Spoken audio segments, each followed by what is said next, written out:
ዛሬ የምንሰራው ስራ ነገም እንሰራዋለን ማለት አይደለም። ዛሬ ያለን ጤንነት ነገም ይኖራል ማለት አይደለም። በስደት ላይ ያለን ሰዎች ጊዜያዊ መሆናችንን ሁላችንም እናውቃለን ብዬ እረዳለሁ። አሰላሙ አለይኩም ወራህመቱላሂ ወበረካቱሁ። ድና የተከበራችሁ ቤተሰቦቼ እንዴት ናችሁ? ደህና ናችሁ ወይ? አለው አልሐምዱሊላህ።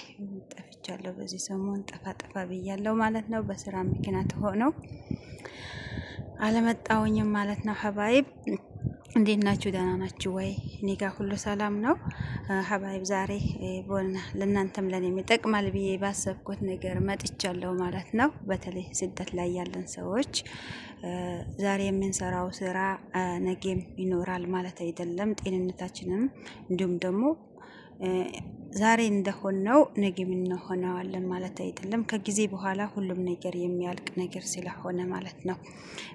ዛሬ የምንሰራው ስራ እስከሰራን ድረስ እንልበስ፣ እንርገጥ፣ እንብላ፣ እንጠጣ። ምን አሰብኩኝ መሰላችሁ ሀባይብ? ስደት ላይ ያለን ሰዎች በቲክቶክም ይሁን ባገኘነው አጋጣሚ ያማረንን እቃዎቹንም ይሁን ልብሶቹንም ይሁን አጠራቅመን ሰብስበን በሮቶና በሻንጣ እናስቀምጣለን ማለት ነው። ብራችንን እንዳለ ተሸፍኖ እንዲቀመጥ በተለያየ እቃዎችና ልብሶች እናስቀምጠዋለን ማለት ነው። ለኛ ይሄ ልብስ ማለት ጊዜያዊ ነው፣ አላቂ ነገር ነው። ምንም እንትን የለውም። ያው ለራሳችን እስከሰራን ድረስ እንዝናና፣ እንብላ፣ እንጠጣ። በዛው ልክም ደግሞ ጉዳት በማያደርስብን ነገር ብናውለው ይላለው ማለት ነው። ሀገር ቤት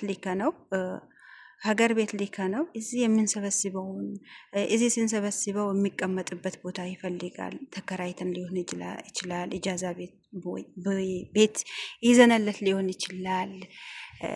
ብዙ ነገር ብራችንን እዛ በጨርቅ ላይ ሰብስበን አስቀምጠ ነው ምንም ፋይዳ ለሌለው ነገር ሲኬድ ወጪ ሌላ ወጪ ነው፣ ሲቀመጥ ሌላ ወጪ ነው፣ ሲገዛ ሌላ ወጪ ነው ማለት ነው።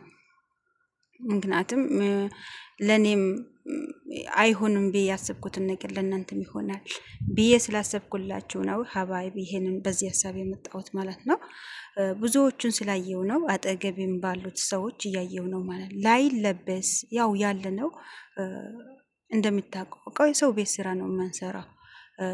ለጊዜያችን የሚሆንን ያህል ከገዛን ለጊዜያችንን የሚሆንን ያህል ከያዝን ይበቃናል።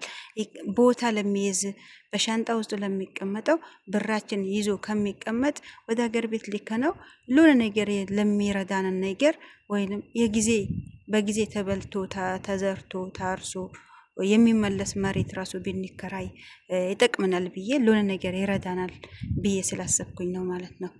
እኛን በሚያግዘን ቦታ ማዋል አለብን ብዬ ስላሰብኩኝ ነው ማለት ነው። ምክንያቱም ጊዜም ይሄዳል፣ እድሜም ይሄዳል፣ ጉልበትም ያልቃል። ለኛ የሚጠቅመን እዚህ ጋር የሰበሰብነው ልብስ ሳይሆን እዛ ሀገር ቤት ሄዶ እኛን ውጤታማ በሚያደርግ ነገር ያዋልነው ነገር ነው የሚጠቅመን ለኛ። ይሄ ልብሱም ይሁን እቃውንም ይሁን ከጊዜ በኋላ የሚያልቅ ነገር ነው። ለአይምሯችን ለህልህናችን የሚያስደስተን ነገር የሆነ ነገር መስራት አለብን። አዎ፣ ግን በዛ ልክ ደግሞ ብራችንን ይዞ ያለ ግባብ የምናውለው ነገር በጣም እኔ እንጃ ለኔ ደስ ስለማይለኝ ለእናንተም ለራሴ የማልፈልገውን ነገር ለእናንተም ደግሞ ላካፍላችሁ ብዬ ነው። ምናልባት ላስታውሳችሁ ከማለት አንጻር ነው ሀባይብ። ለጊዜ ማለት ለአንድ አመት ራሱ ተዘርቶ የሚታረስ ታርሶ የሚዘራበት መሬት እንኳን ቢንገዛ ወይንም ደግሞ ቢንከራይ ራሱ ለኛ ውጤታማ ያደርገናል። እውነት ለመናገር ማለት ነው። እዚህ ጋር እስከምንሄድ ድረስ ብለን ሰብስበን ከምረን ለኢጃዛ ቤት ማለት ይሄኔ እንትን እያልኩኝ አይደለም። ከኢጃዛ ቤት ሰዎች ግን እኛን ጥቅም ላይ አይደለም የሚያውለን፣ ከሳራ ላይ ነን ለኛ እውነት ለመናገር የምንፈልገውን እቃ ሁሉም ነገር አለ እዛ ኢትዮጵያ ላይ ማለት ነው። እዛ ከሄድኩም መግዛት አልችልም ለልገዛው ይችላልው ብለን እዚህ ጋር የምንሰበስበው ነገር እዚህም ጋር ከሳራ ነው፣ ሲሄድም ከሳራ ነው። በተለይ ክፍለ ሀገርም ደግሞ ያለን ሰዎች ወደ ቤታችን ወደ ቦታችን እስከሚደርስልን ድረስ ያለው እንግልት ራሱን የቻለ ድካም ነው ማለት ነው።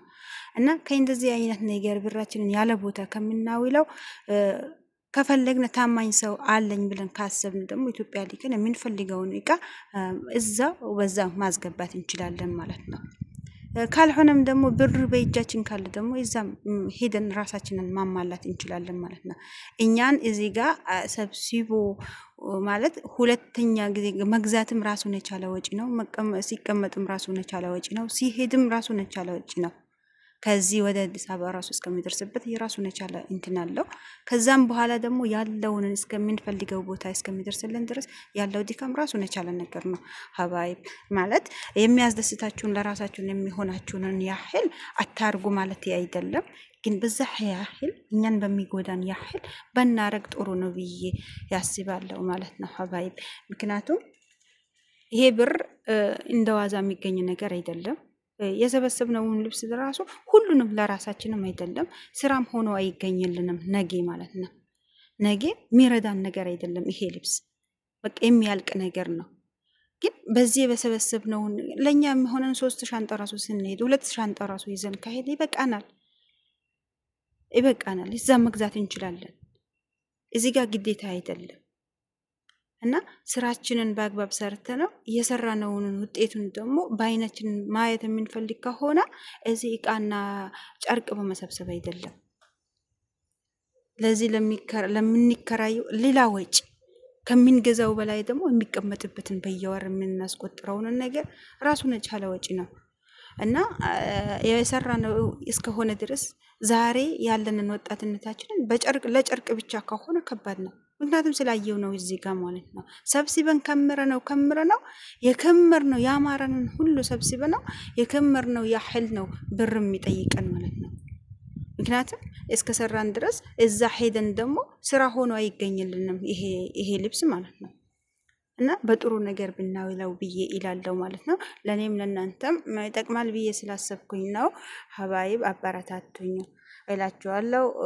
ጠፍቻለሁ በሰሞኑ በአዳዲስ ነገራቶችን ለመምጣት የእናንተ ድጋፍ ያስፈልገኛል። ሀባይብ አበረታቱኝ። ይወዳችኋለሁ፣ አከብራችኋለሁ። አሰላሙ አለይኩም ወራህመቱላሂ ወበረካቱሁ።